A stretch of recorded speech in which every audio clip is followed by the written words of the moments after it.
Buenas tardes, compañeros. Soy Eduardo Soto y les voy a hablar del esqueleto humano. El esqueleto humano en el adulto consta de 206 huesos. Está formado por tejido óseo y cartilaginoso, y los huesos se unen entre sí mediante articulaciones. La función del esqueleto humano es de sostén mecánico y mantenimiento postural. Realiza los movimientos corporales, sirve de protección de los órganos internos y como almacén metabólico y producción de células sanguíneas. Una de las divisiones del esqueleto humano es en esqueleto axial y el esqueleto apendicular. El esqueleto axial se localiza cerca en el centro del cuerpo, sobre el eje central del cuerpo. Consiste en 80 huesos a lo largo del eje central, donde se articula el esqueleto apendicular. Está compuesto por 6 partes: el cráneo, los huesos auditivos, el hueso hioides, la reja costal, esternón y la columna vertebral. El cráneo está formado por 22 huesos de la cabeza ósea, 6 huesecillos del oído, 26 de la columna vertebral, 25 de la caja torácica y un hueso hioides. El esqueleto apendicular está formado por 126 huesos que corresponden a los miembros inferiores y superiores, así como las cinturas óseas. Son bilaterales y los encontramos tanto en la parte derecha como en la izquierda del cuerpo. La función principal del esqueleto apendicular es el movimiento. Sus partes principales son los brazos, las partes de los hombros y las piernas, que están conectadas al cuerpo por la pelvis. ¿Le cambias, compañero, por favor? Las articulaciones. Se llama articulación a la estructura anatómica que permite la unión entre dos huesos o entre un hueso y un cartílago.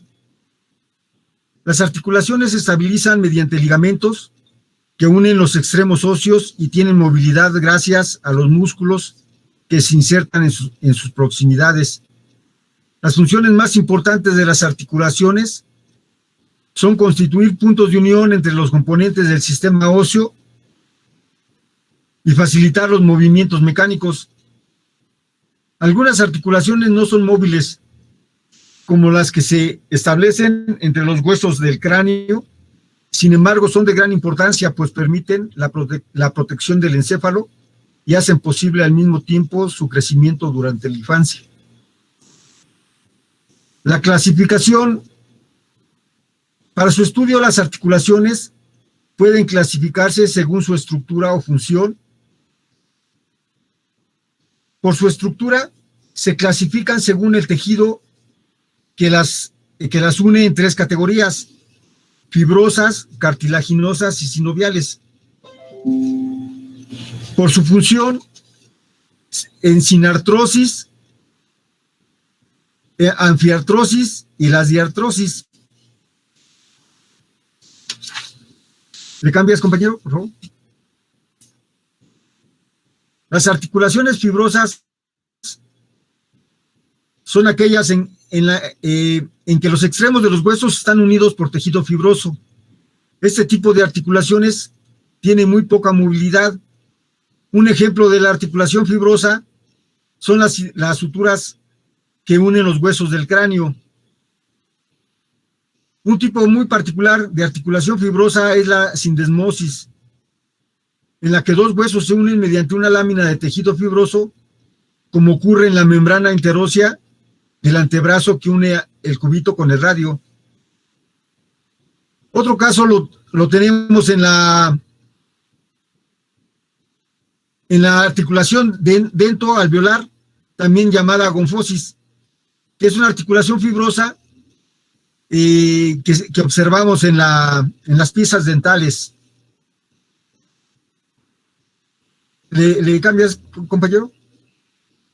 Las articulaciones sinoviales están representadas, entre otras, por la cadera, la rodilla y el hombro, articulaciones interfalángicas de manos y pies. Son articulaciones que tienen gran movilidad y están formadas por una cavidad llena de líquido sinovial y tapizada por la membrana sinovial. ¿Le cambias, compañero?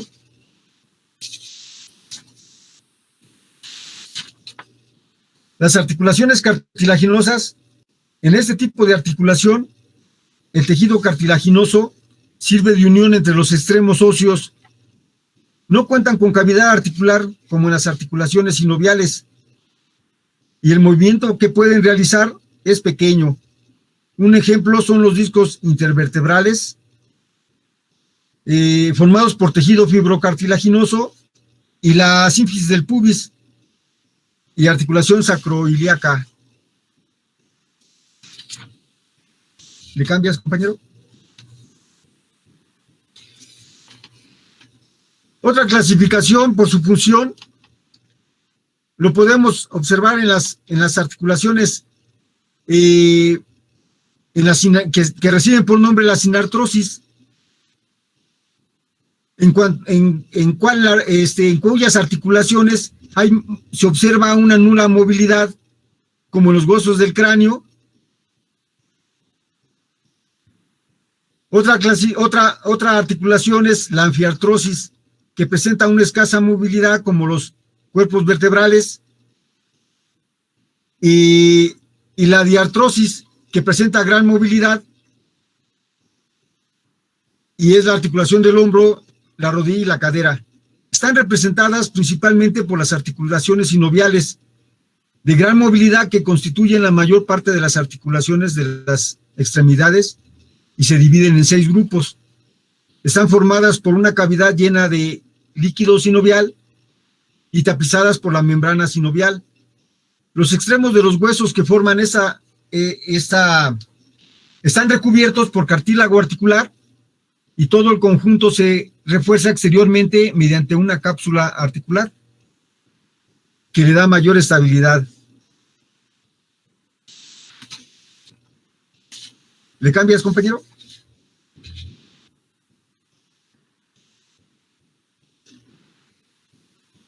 Es todo.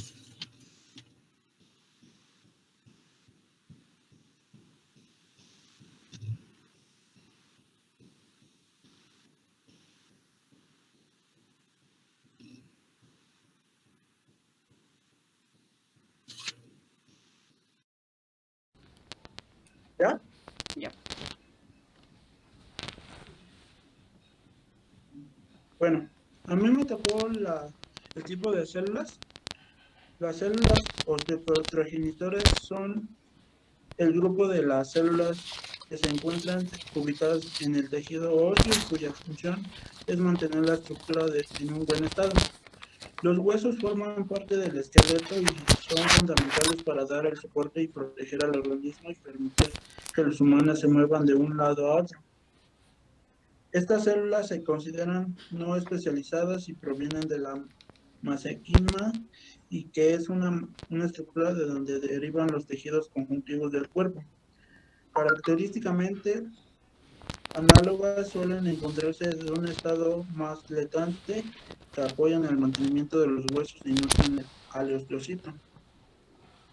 Los osteoblastos son las células que construyen los huesos y sintetizan los componentes de la matriz del tejido óseo e inician el proceso de calcificación. Indican las células que secretan a la matriz. De los 3 tipos de células óseas, esta es la más grande y se encuentra donde se liberan los minerales una vez que se eliminan los tejidos óseos. Proceso conocido como la resorción ósea, llamadas también células multinucleadas, contienen mitocondrias, lisosomas y se derivan de los monocitos circulares. Los osteocitos son las células maduras principales del tejido óseo, derivan de los osteoblastos que quedan atrapados en la matriz intercambian nutrientes con la sangre. Indican las células constituyentes de los tejidos, suelen ser la forma más común de las células óseas, poseen una forma aplanada como de estrellas, están encerradas en lagunas y tienen la función de recuperar los componentes del tejido de los huesos que ayudan en la homeostasis de la calcimia.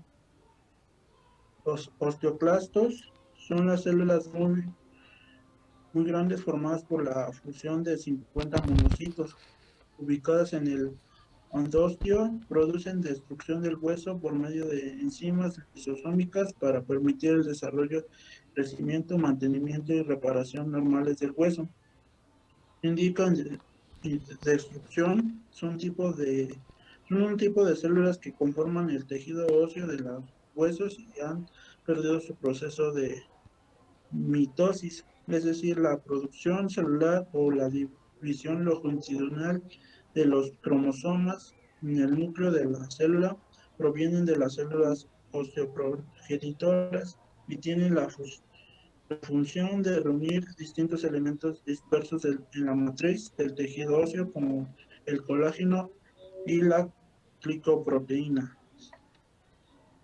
Las células de reabastecimiento óseo son células aplanadas que revisten la superficie ósea del interior de los huesos y su mayor parte corresponde a los osteoblastos inactivos que están asociados entre sí y con las prolongaciones de los osteocitos.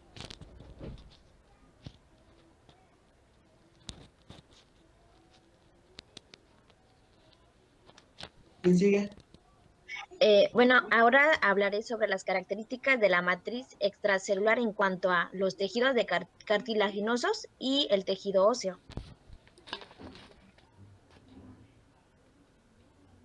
La siguiente, por favor.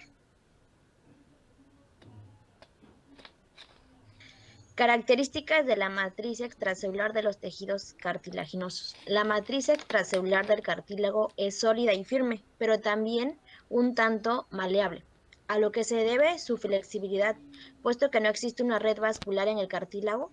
La composición de la matriz extracelular es crucial para la supervivencia de los condrocitos.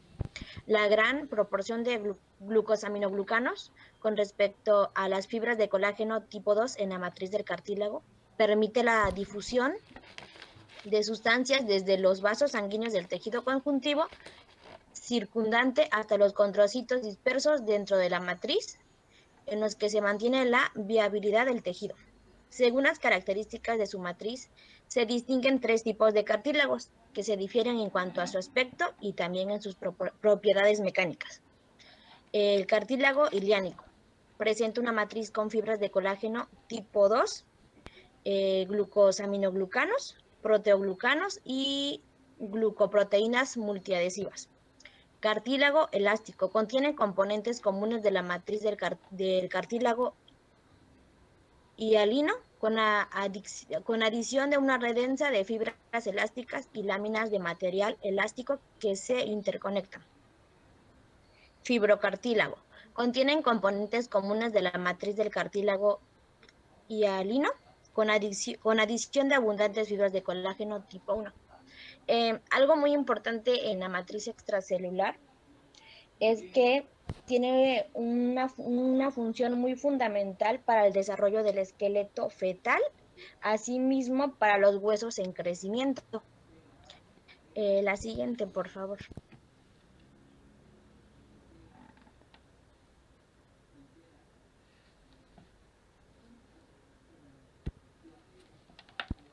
Características de la matriz en cuanto a tejido óseo. El tejido óseo es un tejido conjuntivo que se caracteriza por una matriz extracelular mineralizada. El tejido óseo es una forma especializada de tejido conjuntivo que, al igual que otros de estos tejidos, se componen de células y matriz extracelular. La característica que distingue el tejido óseo de otros tejidos conjuntivos es la mineralización de su matriz, que produce un tejido muy duro capaz de proporcionar sostén y protección. La matriz ósea contiene principalmente colágeno de tipo 1 junto con otras proteínas no colágenas de la matriz. El principal componente estructural de la matriz ósea es el colágeno, principalmente el de tipo 1 y en menor cantidad el de tipo 5.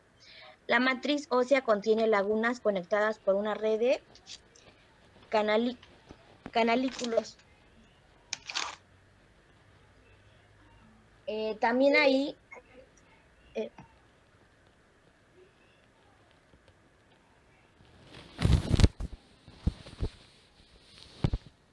Sigo. Ok, mi nombre es Octavio y entonces vamos a presentar todos estos componentes de los tejidos que ayudan a identificar inequivocadamente el tejido. En este caso sería el tejido cartilaginoso. Cuando hablamos de un tejido cartilaginoso, vamos a ver que está constituido por células y por matrices y de manera extracelular forman una sustancia fundamental y además fibrosa.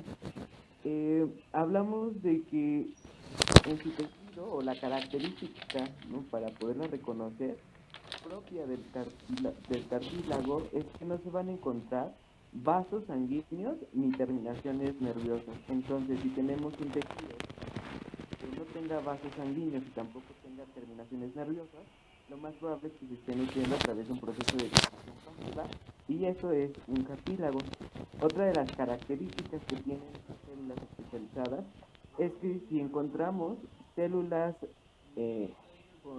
denominadas condrocitos, serán células maduras, pero si encontramos células que denominamos condroblastos, entonces son células inmaduras, ¿no? Ambas son partes de ese tejido cartilaginoso. Se va a encontrar también dentro de estos espacios una matriz cartilaginosa. También se puede encontrar en el pericondrio y se puede encontrar osteoespacios. A estos osteoespacios es a lo que se le llama laguna. Cuando hablamos de un tejido cartilaginoso es importante hablar de sus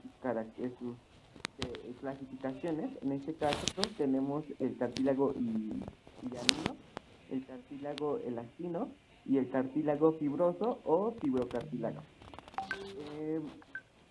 En este caso tenemos que el cartílago hialino, para poderlo identificar tendríamos que hablar de que hay un colágeno, ¿no? El colágeno tipo 2, 9, 10, 11. También hay proteínas no colágenas. Los protoglucanos, los tejidos cartilaginosos pueden ser no homogéneos, teniendo una mayor concentración alrededor de los condroplastos, o por esa razón alguna vez se pueden observar un color más cromático. Se denomina también matriz territorial, mientras que en el resto de la otra matriz, o bueno, de la matriz, la concentración de estas sustancias las vamos a observar más en el metacromatino y se denomina matriz interterritorial. También tenemos el cartílago elastino. ¿Cómo podemos identificar el cartílago elastino? Bueno, pues es que a pesar de, además de poseer componentes, los componentes antes mencionados, también van a tener en la matriz del cartílago un tipo de tejido que pase elastina, ¿no? Por eso es elástico, porque tiene una matriz elastina. Las fibras elásticas y la lámina anastomosada de material elástico van a estar presentes en esa matriz debido a la composición que tiene. Pueden utilizarse en el corte histológico tinciones especiales que dejen en evidencia el material elástico, tales como la tinción de Wegener y la tinción de Pictionary-Torsina. También está el cartílago fibroso o fibrocartílago. Este posee fibras de colágeno tipo 1. Tanto en el tipo hialino como en el cartílago elastino se encuentran rodeados de un tejido llamado pericondrio.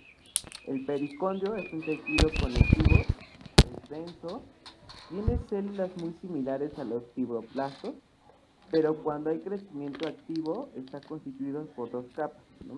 La primera es la capa externa, que está constituida por el colágeno tipo 1, y la otra capa, es una célula interna, también llamada capa condrogénica, y en ella se van a encontrar los condrioblastos.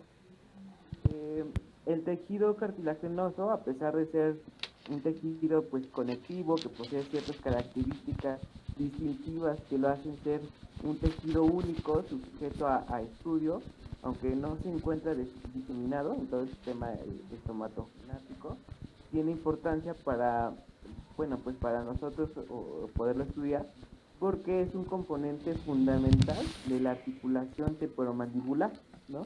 Entonces es indispensable para la regulación de todas las funciones de esta área. De igual manera, el tejido óseo, ¿no? Es una variedad conectiva, especializada, en la cual la matriz extracelular está mineralizada, lo cual quiere decir que tiene dureza y resistencia. Entonces, cuando encontremos un tejido que tiene este tipo de características, sobre todo que tiene dureza y resistencia, podríamos estar hablando de un tejido óseo, ¿no? Una manera de identificarlo.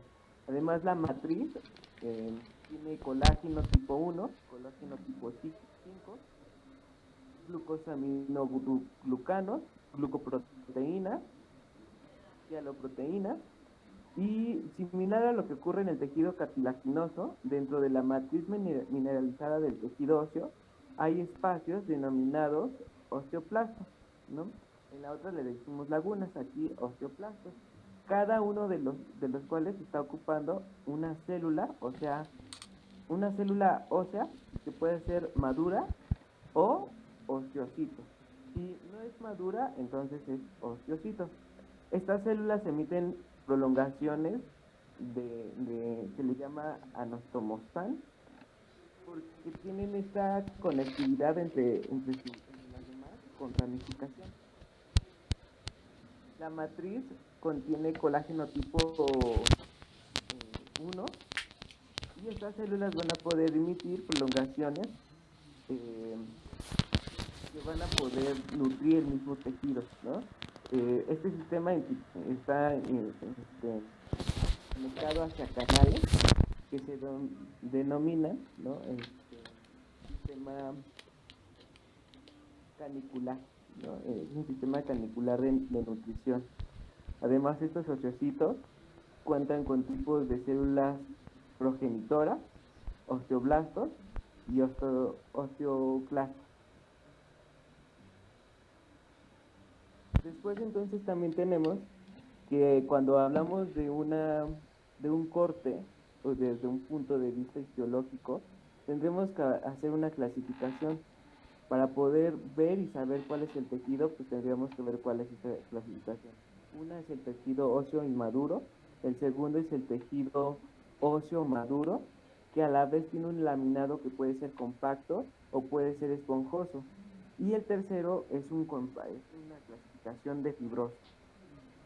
La siguiente, por favor. Entonces, el tejido óseo inmaduro se forma de manera rápida, se forma de manera desordenada.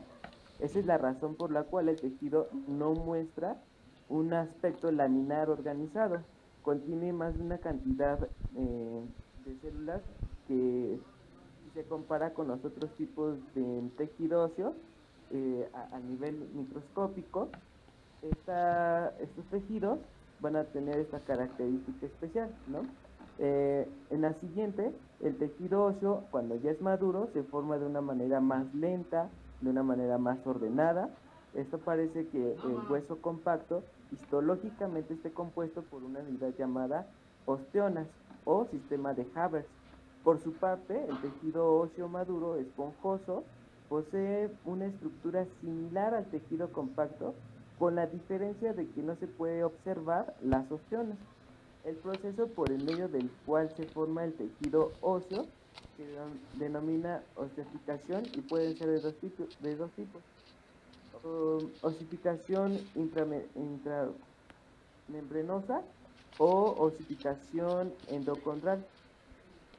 La siguiente, por favor. Entonces, durante una actividad práctica histológica o de observación, se puede observar a través de los cortes del tejido cartilaginoso, óseo maduro o inmaduro, lo cual nos puede hacer comprender las diferencias existentes entre ambos. Una característica de identificación entre ambos tejidos, además de que también se puede observar el proceso de osificación. Todo esto va a permitir la comprensión respecto a la estructura ósea y su relación con la funcionalidad del sistema estomatognático.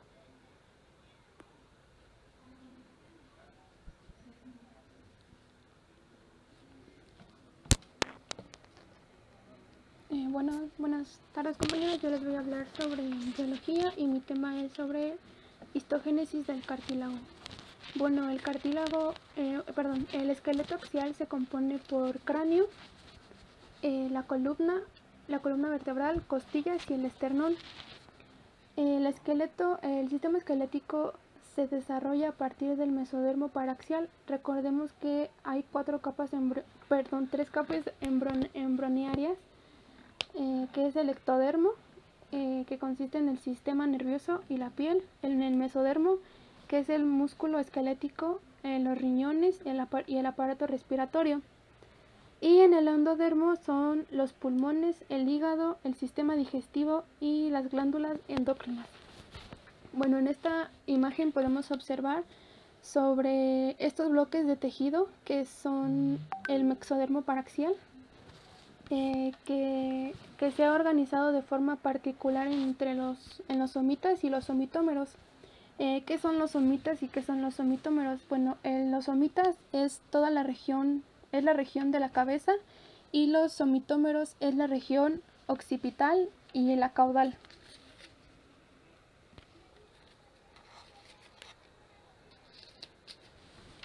No, es la otra.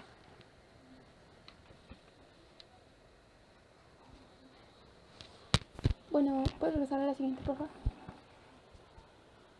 Y bueno, además del aporte que brindan los somitas, en el esqueleto axial, también en el desarrollo del esqueleto podemos ver que se encuentra en la capa parietal del mesodermo lateral y aparte de las células de la cresta neural.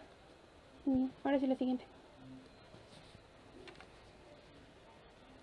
Y aquí les voy a hablar sobre el desarrollo del somita. Bueno, aquí en esta parte donde dice pared ventral del somita está un corte transversal que se puede observar la transformación que sufre el somita, ya que ha adquirido una cavidad interna y se ha convertido en un tejido epitelial, y observamos que el somita empieza a proliferar ocurriendo cosas diferentes.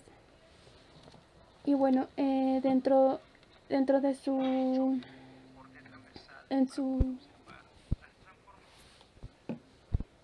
en su región dentromedial, o sea, de aquí para acá, así, y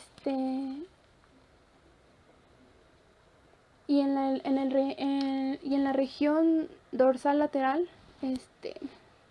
podemos encontrar tejido epitelial, pero ese tejido epitelial va a pasar a tejido conectivo embrionario, que lo conocemos como mesenquina, que es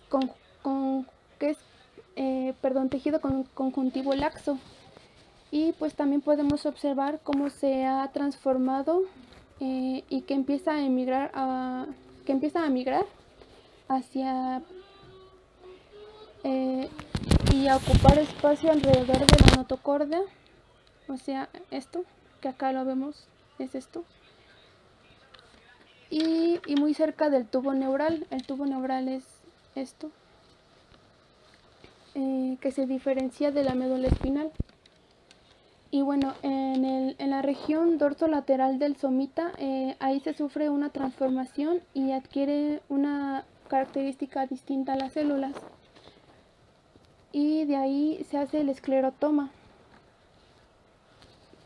y que el esclerotoma que de ahí derivan los huesos y el cartílago.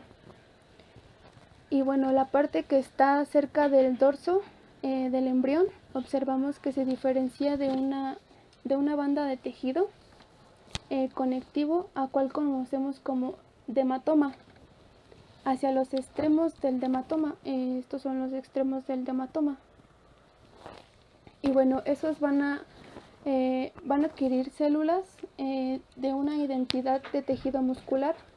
A esta unidad se le va a llamar dermatomotioma, y de ahí vemos el desarrollo del somita, que va a existir el aporte del esclerotoma para formar los cuerpos vertebrales, y el dermatoma y formar la dermis de toda esa región y el desarrollo del músculo.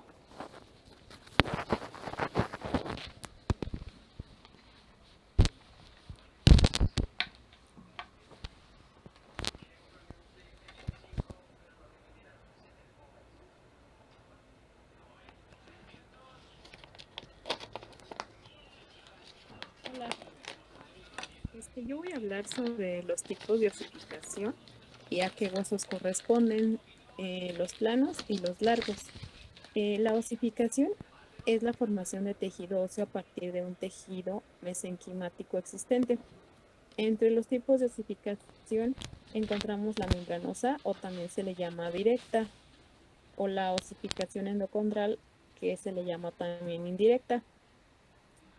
Para más o menos centrar como la base para saber los tipos de osificación, tenemos que conocer sobre el tejido óseo, que es la forma especializada de tejido conjuntivo, que al igual que otros tejidos se compone de células y matriz extracelular.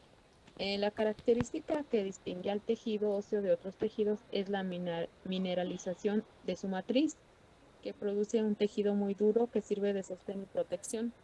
El otro mineral es el fosfato de calcio en forma de cristales de hidroxiapatita.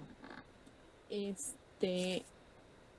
principal componente estructural de la matriz ósea es el colágeno tipo 1 y en menor medida el tipo 5 y otros tipos de colágeno como son los del tipo 3, el 6, el 8. Todas las moléculas de colágeno constituyen aproximadamente el 90% del peso total de las proteínas de la matriz ósea.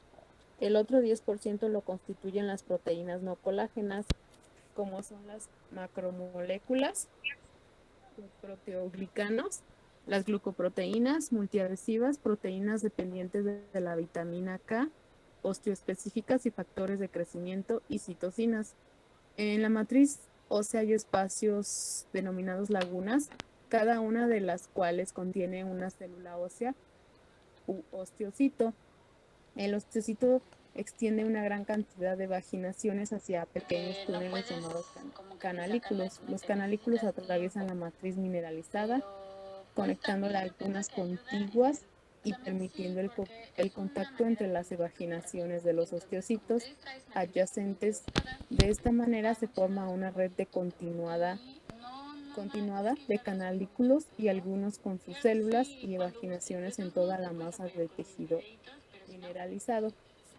El tejido óseo depende de los osteocitos para conservar su viabilidad, y además de los osteocitos hay otros 4 tipos celulares. Son las células osteoprogenitoras, los osteoblastos, células de revestimiento óseo y osteoclastos. ¿Le pasas a la siguiente, por favor?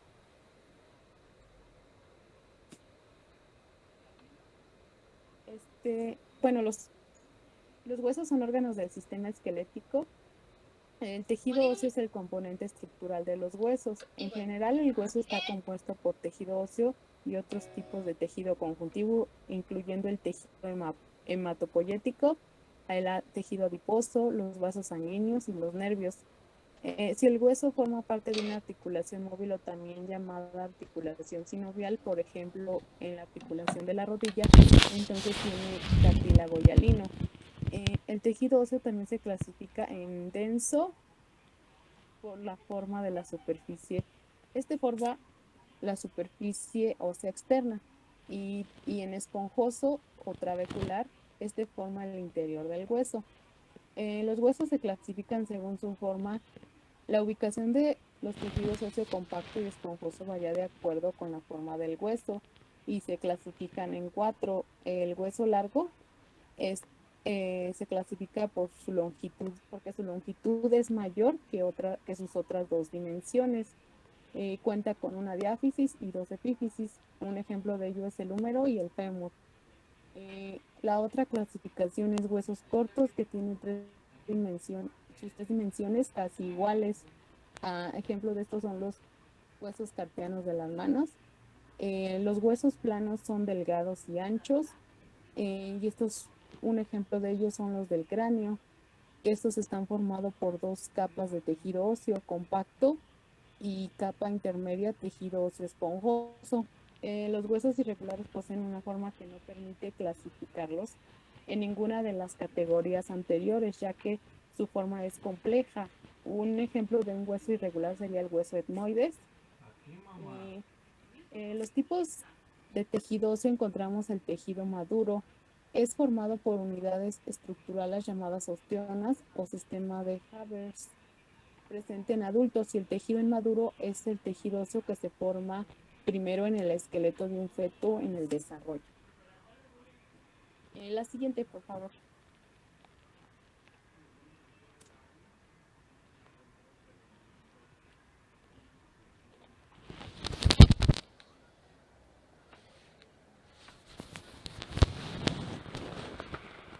¿Le pasas a la siguiente, por favor? ¿No es eso la ossificación endocondral? Ajá. Lo que pasa es que quiero poner el dibujo e irlo explicando para que se vaya como entendiendo mejor. Gracias. En esta imagen vemos la osificación endocondral. La formación endocondral a partir de formación de un hueso cartilaginoso. Es un tipo de formación ósea que tiene lugar sobre modelos cartilaginosos preexistentes. Este ocurre en los huesos largos. El centro primario de osificación aparece en las diáfisis.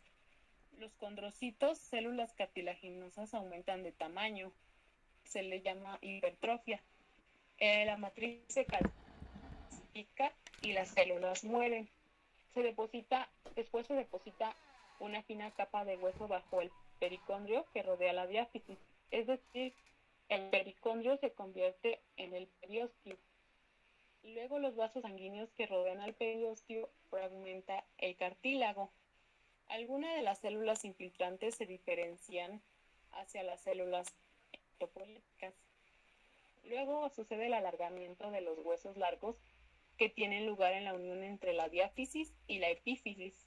Este proceso depende de las placas cartilaginosas epiciarias o placas de crecimiento. Después, hacia la diáfisis, las células cartilaginosas se hipertrofian, aumentan de tamaño y la matriz se calcifica.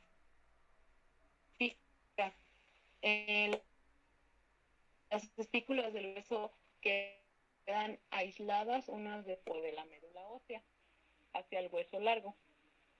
Después los osteoblastos depositan el hueso sobre las espículas. La reabsorción del hueso mantiene las masas de hueso esponjoso con una longitud relativamente constante y al mismo tiempo origina un aumento de tamaño de la cavidad medular. La osificación de los huesos de los miembros comienza al final del periodo embrionario, es decir, 56 días después de la fecundación.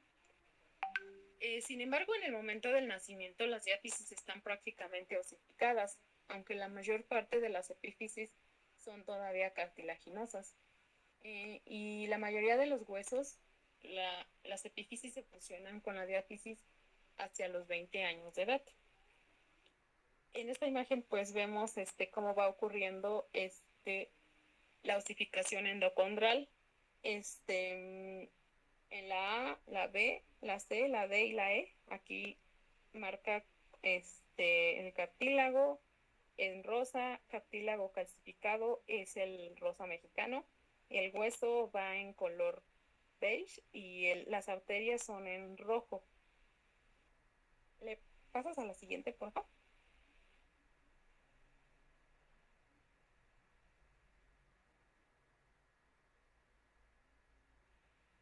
ahora vamos a hablar de la osificación membranosa.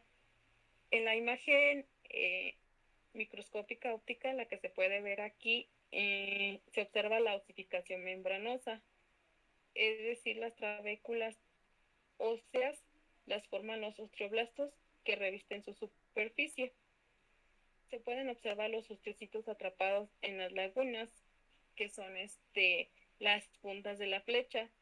Las ostionas primitivas están empezando a formarse. Las ostionas o canales contienen capilares sanguíneos. Este tipo de formación de hueso tiene lugar en el mesenquima, que previamente ha formado una cubierta membranosa. El mesenquima se condensa, y adquiere una vascularización intensa.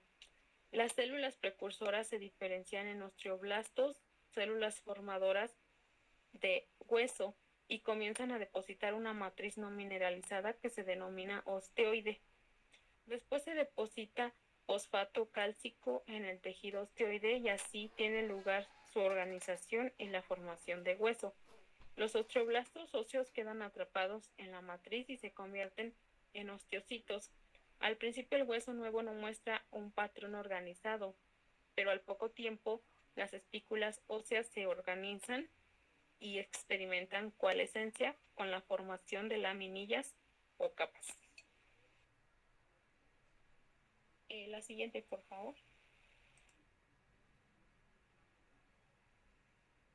Después las laminillas concéntricas se desarrollan alrededor de los vasos sanguíneos, formando ostionas, sistema de Havers. Algunos osteoblastos permanecen en la periferia del hueso en desarrollo y siguen depositando laminillas y formando placas de hueso compacto en las superficies. Entre las placas de la superficie el hueso sigue siendo espiculado o esponjoso, y este entorno esponjoso está situado en cierta medida por el efecto de las células que se denominan osteoclastos y que reabsorben el hueso. Los osteoclastos son células multinucleadas que tienen origen hematopoyético. En los intersticios del hueso esponjoso, el mesenquima forma la médula ósea. Las hormonas y las citocinas regulan la remodelación del hueso a través del efecto coordinado de los osteoclastos y los osteoblastos.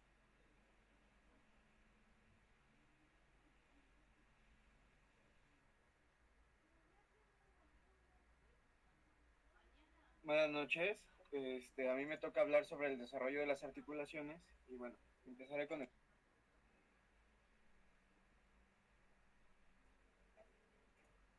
Las articulaciones comienzan a desarrollarse, parece la mesénquima, condensando en la interzona articular durante la sexta semana. Hacia el final de la octava semana, estas zonas tienen características similares a las articulaciones del adulto. Las articulaciones pueden ser fibrosas, cartilaginosas y sinoviales. Las articulaciones con movimiento escaso o nulo se clasifican según el tipo de material que mantiene unido a los huesos. Por ejemplo, los huesos que participan en las articulaciones fibrosas están unidos entre sí por un tejido fibroso. En estudios moleculares se ha demostrado que la presencia de un conjunto específico de células progenitoras en sitios articulares primarios contribuye a la formación de las articulaciones sinoviales y a los cartílagos articulares. ¿Podrías pasar a la siguiente, por favor? Gracias. Ahora hablaremos sobre articulaciones fibrosas. Bueno, durante el desarrollo de las articulaciones fibrosas, la mesénquima interzonal que existe entre los huesos en desarrollo se diferencia hacia la formación de un tejido fibroso denso. Por ejemplo, la sutura del cráneo son suturas fibrosas. ¿Puedes pasar al siguiente, por favor? Gracias. Ahora hablaremos sobre las articulaciones cartilaginosas. Durante el desarrollo de las articulaciones cartilaginosas, la mesénquima interzonal existe entre los huesos en desarrollo. Se diferencia hacia la formación del cartílago hialino, por ejemplo, las articulaciones costocondrales, o fibrocartílago, por ejemplo, la ciáfisis del pubis. ¿Puedes pasar a la siguiente, por favor? Gracias. Ahora hablaremos sobre las articulaciones sinoviales. Durante el desarrollo de las articulaciones sinoviales, por ejemplo, el de la rodilla, el mesénquima interzonal existente entre los huesos en desarrollo se diferencia de la forma siguiente. Periférico Típicamente, el mesén interzonal forma la cápsula articular y otros ligamentos. Centralmente, el mesénquima desaparece y el espacio resultante se convierte en la cavidad articular o cavidad sinovial. En las zonas donde el mesénquima interzonal reviste la cápsula articular y las superficies articulares, forma la membrana sinovial, que segrega el líquido sinovial, una parte de la cápsula articular, cápsula fibrosa revestida por una membrana sinovial. Probablemente como resultado de los movimientos de las articulaciones, las células mesenquimales desaparecen. Puedes regresar, está bien también, gracias.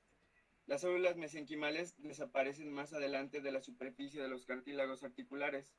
El entorno intrauterino anómalo con restricción de los movimientos embrionarios y fetales puede interferir con el desarrollo de los miembros y causar la fijación de las articulaciones. Y bueno, esto sería todo de mi parte. Muchas gracias. Bueno, nosotros fuimos el equipo 3 y eso fue todo por nuestra parte.